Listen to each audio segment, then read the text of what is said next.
Bonjour. Alors, une vidéo pour commencer un nouveau chapitre, le chapitre 6 du livre, qui s'intitule Variation et extrémum de fonctions. Dans ce chapitre, nous allons voir en fait deux nouvelles notions. La première nouvelle notion concernera les fonctions paires et impaires. Et la deuxième nouvelle notion concernera tout ce qui est variation et extrémum de fonctions. Alors en fait, quand je dis nouvelle, c'est pas vraiment nouvelle, hein. Si vous vous souvenez, on a déjà parlé de ces deux choses-là à plusieurs reprises depuis le début de l'année. Alors, je ne vais pas détailler tout ce qu'il y a dans le livre, je vais directement aller à la page de cours qui concerne la parité d'une fonction. On va rappeler ce qu'on appelle une fonction paire, une fonction impaire, et on va faire quelques exercices types dessus. Alors, qu'est-ce qu'on appelle une fonction paire ou impaire? Je vais commencer par donner une formule qui au départ ne va pas vous parler beaucoup, mais on va expliquer sur un graphique à quoi ça correspond. Donc, on a une fonction qui est définie sur un intervalle. Eh bien, on dit que la fonction est paire lorsque, en fait, ce qu'il faut retenir, f de moins x est égal à f de x pour tous les x. Alors, je ne détaille pas exactement tout ce qui est écrit là. Ce que vous devez retenir, il faut que f de moins x soit égal à f de x. Pour une fonction paire, il faut que f de moins x soit égal à moins f de x. Alors je suis sûr que pour certains, ça ne vous parle pas beaucoup ce que je viens d'écrire.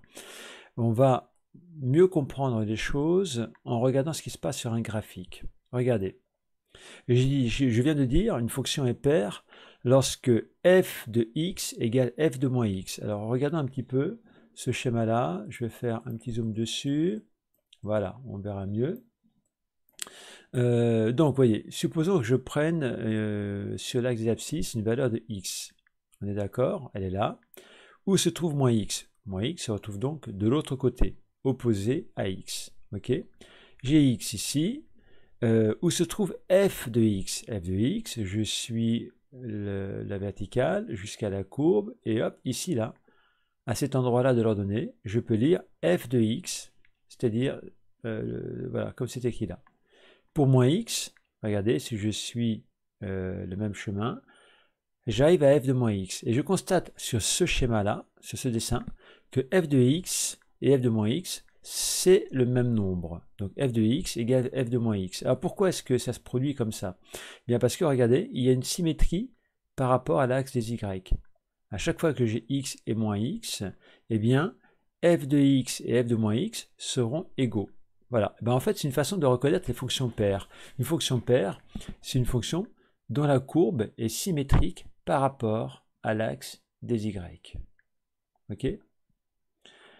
Pour une fonction impaire, j'ai dit tout à l'heure, revoyons, f de moins x égale moins f de x. Regardez, comparez bien une fonction paire où on a l'égalité entre f de moins x et f de x, et là une fonction impaire où f de moins x et f de x, au contraire, sont opposés. Alors sur un graphique, comment ça se passe? Eh bien ça se passe comme vous le voyez sous vos yeux. C'est-à-dire qu'en fait, donc reprenons ce que je disais tout à l'heure, là j'ai une valeur x, la valeur moins x se trouve de l'autre côté, mais ici regardez, donc x est là, je vais donc lire la valeur de f de x ici, et la courbe étant ce qu'elle est, pour moins x, son image va être ici. Et qu'est-ce que j'observe? J'observe que f de x est opposé à f de moins x. Autrement dit, f de moins x, c'est moins la valeur de f de x. Alors pourquoi? Eh bien parce qu'en fait, il y a une symétrie de la courbe par rapport à l'origine. En fait, là, vous avez une façon de caractériser les fonctions impaires. Les fonctions impaires, ce sont les fonctions dont la courbe est symétrique par rapport à l'origine. Ok? Alors, résumons-nous. Une fonction paire, elle vérifie f de moins x égale f de x, et sa courbe est symétrique par rapport à l'axe des y. Une fonction impaire, elle vérifie f de moins x égale moins f de x, et sa courbe est symétrique par rapport à l'origine. Ok. Alors, on a déjà rencontré des fonctions paires et impaires. Dans les chapitres précédents, comme c'est écrit, on a vu que la fonction carré est une fonction paire. Et la fonction cube, qui ressemble un petit peu à celle-ci, est une fonction impaire, ainsi que la fonction inverse. On va le revoir dans un instant. Alors, est-ce qu'il y a des fonctions qui sont ni paires ni impaires? Oui, il y en a même beaucoup. C'est même, on va dire, la majorité des fonctions, hein. C'est finalement assez rare qu'une fonction soit paire ou impaire. La plupart du temps, elle n'est ni l'une ni l'autre. Tenez par exemple une simple droite, là, comme celle-ci, là. Est-ce que sa courbe est symétrique par rapport à l'axe des Y? Bien sûr que non. Est-ce que sa courbe est symétrique par rapport à l'origine? Non plus. Donc vous voyez que juste une fonction du style f de x égale 2x plus 1, elle est ni paire ni impaire. Voilà. Donc là, on a terminé ce que vous devez connaître sur le cours concernant les fonctions paires et impaires. Alors, on va d'abord, juste avant ça, regarder quelques courbes pour mieux nous rendre compte de quoi il s'agit. Donc vous voyez par exemple cette fonction-là, qu'est-ce que vous pouvez en dire? Je vous laisse réfléchir un instant. Eh bien, on peut en dire qu'elle est paire. Regardez, à chaque fois, vous voyez, je déplace x, et donc on voit moins x, et on voit qu'à chaque fois, eh bien, il y a l'égalité entre f de x et f de moins x. On tombe bien sur le même endroit. C'est normal, puisqu'il y a une symétrie par rapport à l'axe des y. Ok? Je prends un autre exemple ici, par exemple, regardez cette fonction-là. Voilà, celle-ci. Que pouvez-vous en dire? Est-ce qu'elle est paire, impaire?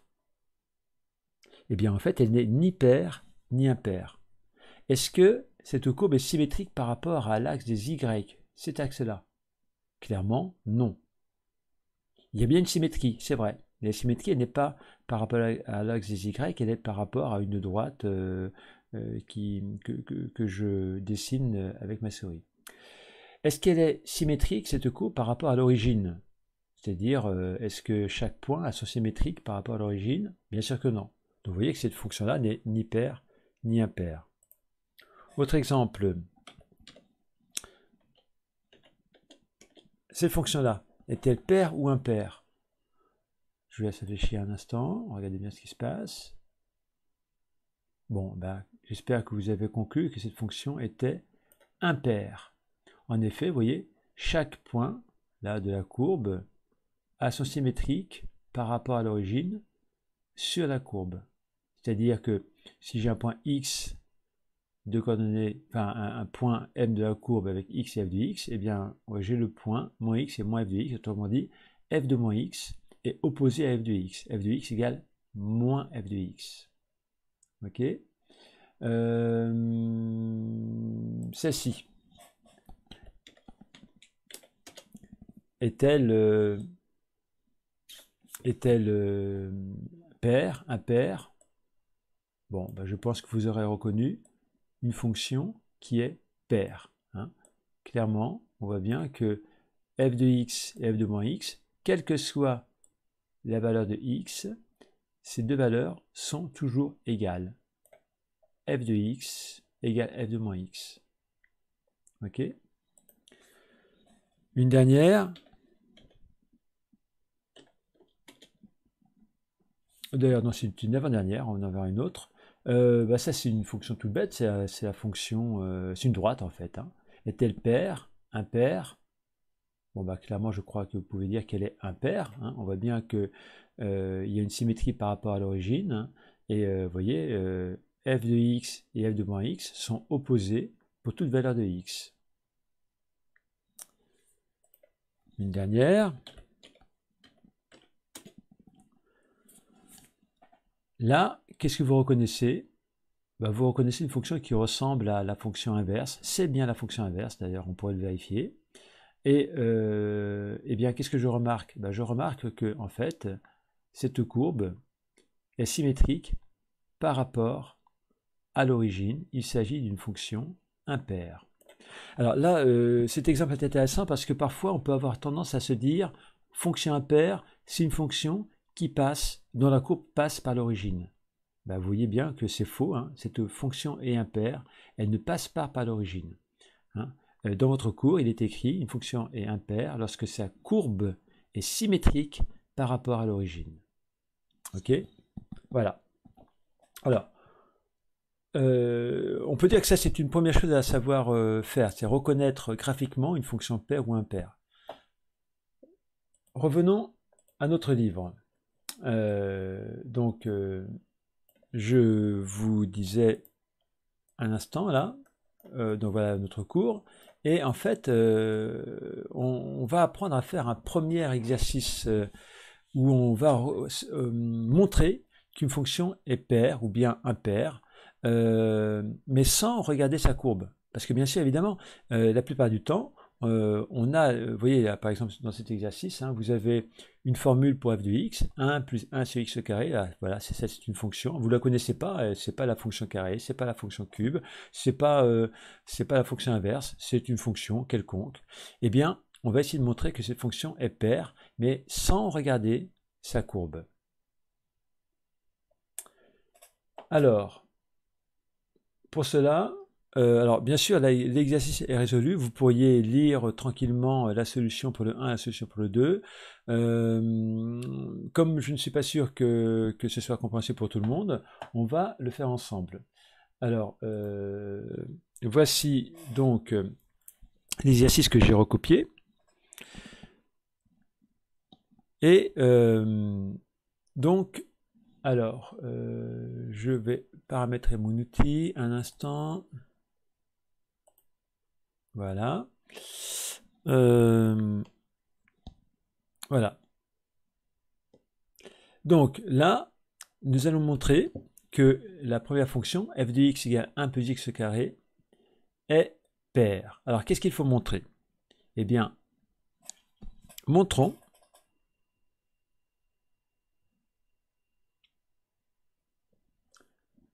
que f de x est égal à f de moins x. Et ceci pour tout x. C'est ce pour tout x qui est important. Parce qu'en fait, vous pourrez se dire, alors je vais écrire ici dans un petit coin là de ma feuille, c'est du brouillon, hein, donc on va dire, hop, ici brouillon, hein. Ok. Si j'écris par exemple, si je calcule f de 2, allons-y, f de 2, c'est égal à quoi? Bon, bah, ça fait 1 plus 1 sur 2 au carré, donc 1 plus 1 quart, 1 plus 1 quart, ça nous fera donc 5 quarts. Ok? Si maintenant je calcule f de moins 2, ça nous fait 1 plus 1 sur, attention parenthèse, moins 2 au carré. Ça nous donne quoi ça? Moins 2 au carré, ça nous fait 4, attention, et non pas moins 4. Ça nous fait donc 1 plus 1 quart. Ça nous fait donc le même résultat que là-haut. C'est-à-dire qu'en fait, f de moins 2 est égal à f de 2 est égal à f de moins 2.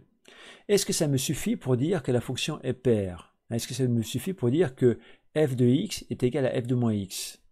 Eh bien non, puisque là, qu'est-ce que j'ai précisé? Il faut que je montre que c'est vrai pour tout x. Alors on pourrait dire, ok, on va recommencer pour 3, pour 4, mais en fait, on n'aurait jamais fini, puisqu'il y a une infinité de valeurs de x. Donc on ne peut pas, en prenant des exemples, montrer que la fonction est paire. Il va donc falloir trouver une technique pour montrer que f de x est égal à f de moins x pour n'importe quel x. Ben, vous allez voir, c'est pas bien compliqué. On part de f de moins x. On va essayer d'écrire ce que vaut f de moins x. f de moins x est égal à quoi? Alors là, c'est la grosse difficulté, une nouvelle difficulté qu'on n'a pas encore vraiment rencontrée. Vous voyez, quand je fais f de x, c'est 1 plus 1 sur x au carré. Quand je fais f de 2, c'est 1 plus 2 au carré. 1 plus 1 sur 2 au carré, ok? Si je faisais f de 3, ce serait 1 plus 1 sur 3 au carré. Si je fais f de moins x, ça veut dire quoi? Ça veut dire qu'en fait, je cherche l'image de moins x. Comment est-ce que je vais trouver l'image de moins x? Eh bien, en remplaçant ce x-là par moins x.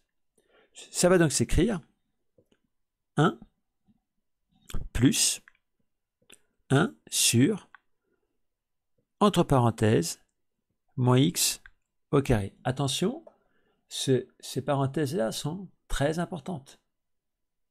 C'est bien moins x que je dois mettre au carré. Vous voyez, dans la formule, quand je calcule l'image d'un nombre, c'est ce nombre que je mets au carré. Donc si je calcule l'image de moins x, c'est bien moins x que je mets au carré. D'accord? Alors continuons les calculs. Ceci est égal à 1 plus, que vaut moins x au carré? Moins x au carré, c'est moins x fois moins x, c'est donc pareil que x au carré. Donc je peux donc dire que ça fait 1 plus 1 sur x au carré. Mais en fait, qu'est-ce que je reconnais là? C'est quoi 1 plus 1 sur x au carré? Ben, c'est tout simplement f de x. Donc je peux mettre à la fin égale f de x.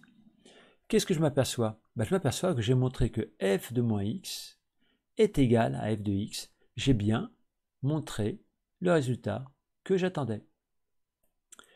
On vient donc de résoudre la question numéro 1. Voilà. Passons à la question numéro 2. Alors, dans la question numéro 2, il y a une petite erreur ici, en fait, dans l'énoncé. Hein. Il ne s'agit pas d'un 2, mais d'un 3. Bon, c'est mal écrit, hein, donc je vais écrire ici. Il s'agit de donc g de x est défini par moins 2x au cube plus x. Voilà, vous verrez dans l'énoncé, enfin dans le corrigé du livre, le corrigé est bien fait avec moins 2x au cube et non pas moins 2x carré. Donc il s'agit de montrer que cette fonction-là, g, est impaire. Alors, comme tout à l'heure, hein, je ne vais pas recommencer, il n'est pas suffisant de prouver que, par exemple, g de 2 est égal à, enfin, g de moins 2 est égal à moins g de 2, ça ne suffira pas. Il va falloir montrer que, donc on va l'écrire, montrons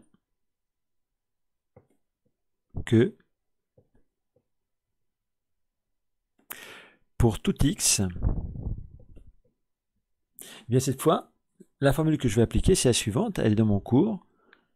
G de moins x est égal à moins g de x. Souvenez-vous, hein, par rapport au fait que la fonction est paire, j'ai donc un moins. C'est-à-dire je vais essayer de montrer que g de moins x, c'est l'opposé de g de x. Ok? Donc je dois faire ça pour n'importe quel x, donc je ne vais pas prendre des valeurs particulières pour x, je vais essayer de le faire directement. On a. Alors on va commencer par écrire g de moins x, et comme tout à l'heure, alors essayez avec moi de deviner ce que je vais écrire. Hein. L'image de x par g, c'est quand je fais moins 2x au cube plus x. Donc l'image de moins x, eh bien, c'est comme je l'obtiendrai en faisant moins 2, entre parenthèses, moins x, le tout au cube, plus moins x. C'est important que vous compreniez ce qui se passe ici. C'est-à-dire que c'est comme tout à l'heure, hein, je cherche l'image d'un nombre. L'image d'un nombre consiste ici à faire moins 2 ce nombre au cube plus le nombre. Ok? Si ce nombre est moins x, eh bien je ferai moins 2 le nombre moins x au cube plus le nombre moins x. Donc c'est bien, j'ai bien calculé l'image de moins x. Mais que vaut moins x au cube? Moins x au cube, moins x fois moins x fois moins x, ça donnera en fait, sans les parenthèses, moins, plus loin, x au cube. J'obtiens donc moins 2 fois moins x au cube, et plus moins x, bien sûr, ça me donne moins x.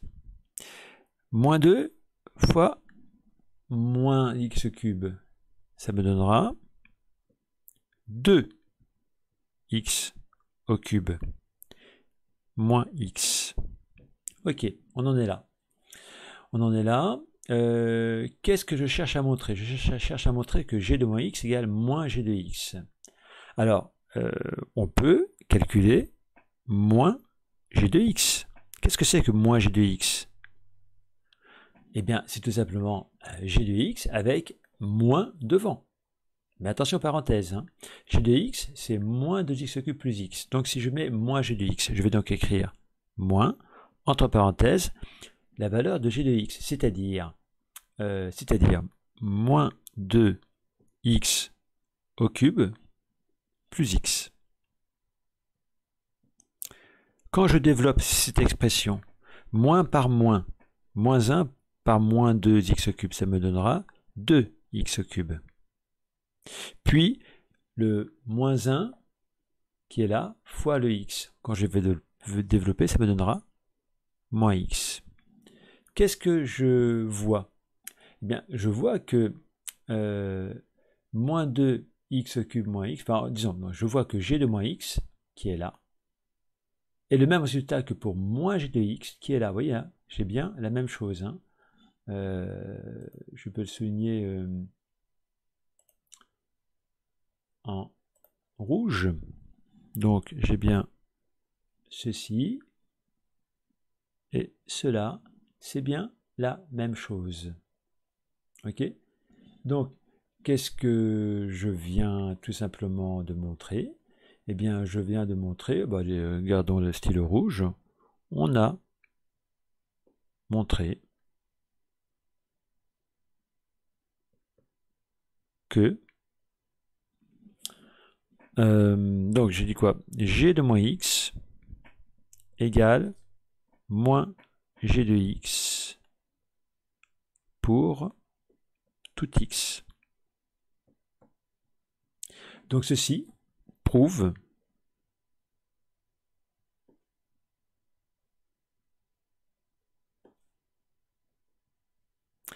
que G est... Ah, je n'avais pas vu que vous ne voyiez pas ce que j'étais en train d'écrire. C'est pas, on va le mettre au bout. Hein, on va simplement dire donc G est impair. Voilà. Tout simplement. Avec un point. Voilà. Donc, c'est un exercice qui n'était pas si facile. Hein. Alors ça, je peux effacer mon brouillon qui ne sert à rien.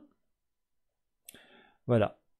Donc, c'était un premier exercice qui nous a permis de voir comment est-ce qu'on montre qu'une fonction est paire ou impaire. Ok. Revenons à notre livre. Voilà. Donc, vous pourrez tranquillement regarder donc, la solution qui est présentée. Hein. C'est le même principe, hein, si vous regardez bien, on a le même principe. Alors, soit vous préférez la solution du cours, soit vous préférez la mienne, hein, c'est vous qui voyez, ça n'a pas d'importance. Très bien. Deuxième type d'exercice, assez simple, je pense. Hein. Donc, regardez là ce on va le dire ensemble. On a une fonction f, vous voyez, qui est donnée là. En fait, on n'a qu'un morceau de la fonction f. Le voici. Mais on vous dit, ok, cette fonction-là, elle est définie entre moins 5 et 5, mais il manque une partie, mais on vous demande de compléter la courbe, sachant que f est une fonction paire. Hein, on vous dit que la fonction est paire. Donc, c'est une indication importante qui va vous permettre de compléter la courbe qui vous est donnée. En effet, puisque la fonction est paire, eh bien, d'après votre cours, vous savez que la courbe de cette fonction doit être symétrique par rapport à l'axe des y. Donc, je pense que c'est assez simple de comprendre que la partie verte qu'on a complétée ici, hein, c'est la partie qu'il faut écrire pour avoir la courbe complète. De cette façon-là, alors évidemment, on se sert des carreaux hein, pour faire une bonne symétrie hein, par rapport à l'axe des y. Mais donc la fonction donc, complète avec la partie verte et la partie rouge représente la fonction f sur l'intervalle moins 5. Sur l'intervalle moins 5, 5. Voilà. C'est pas plus compliqué que ça. Passons au dernier exercice que vous devez savoir faire. Donc là, dans l'exercice résolu numéro 3, il s'agit de montrer qu'une fonction n'est ni paire ni impaire. Alors, comme tout à l'heure, on pourrait très bien se dire, ok, je vais représenter cette fonction-là avec un outil informatique, avec ma calculatrice, et je vais bien voir que sa courbe n'est pas symétrique par rapport à l'axe des Y ou par rapport à l'origine. Mais cette solution graphique n'est pas satisfaisante, d'abord parce qu'elle est lourde, et puis ensuite on préfère toujours des solutions algébriques aux solutions graphiques qu'on juge comme étant des solutions, on va dire, souvent approchées.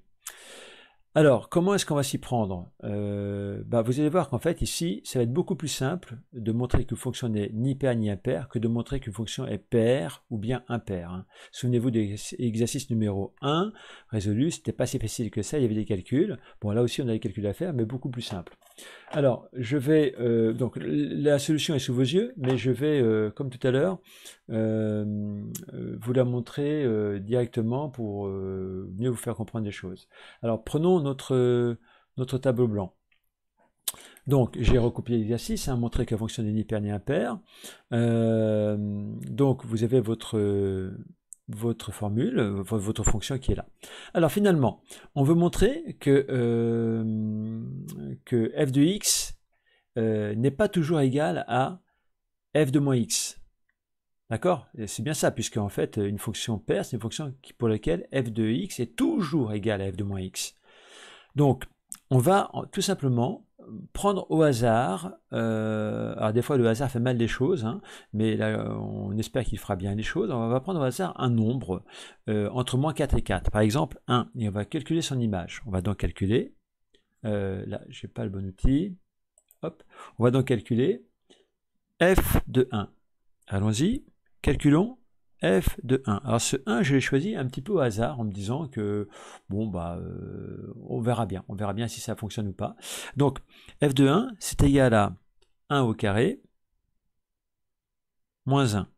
Donc c'est facile, ça nous fait 1 au carré moins 1, ça nous fait donc 0. Ok. Et puis par ailleurs, on va calculer f de moins 1. C'est f de moins 1. Il est égal à moins 1 au carré moins 1. Ce qui nous donne moins 1 au carré, ça nous fait 1, mais moins 1, ça nous fera plus 1. Ça nous donne donc 2. Bon, là, vous allez voir, on a pratiquement terminé. Qu'est-ce que je constate? Je constate que f de 1 est différent de f de moins 1. C'est clair, 0 n'est pas égal à 2. Donc qu'est-ce que ça me prouve, le fait que f de 1 est différent de f de moins 1? Eh bien ça me prouve que f n'est pas pair. En effet, pour que f soit pair, il faudrait que f de 1 soit égal à f de moins 1. Ce ne serait pas suffisant, c'est vrai, mais il faudrait au moins que f de 1 soit égal à f de moins 1. Comme f de 1 est différent de f de moins 1, je peux affirmer que la fonction f n'est pas paire. Alors, peut-être est-elle paire, est-elle impaire? Bien, en fait, il n'en est rien non plus. Qu'est-ce qu'on voit également? On voit que si je calcule, enfin, si j'ai déjà calculé, mais on voit que f de moins 1 est différent de moins f de 1. Là aussi, c'est évident. F de moins 1 vaut 2, f de 1 vaut 0, donc bien sûr que 2 est différent de 0. Donc qu'est-ce que ça prouve? Comme tout à l'heure, ça prouve que f n'est pas impair, puisque pour que f soit impair, il faudrait au moins que f de moins 1 soit égal à moins f de 1. Donc je l'écris, donc f n'est pas impair. Et voilà, l'exercice est tout simplement terminé. Il n'y a rien d'autre à écrire.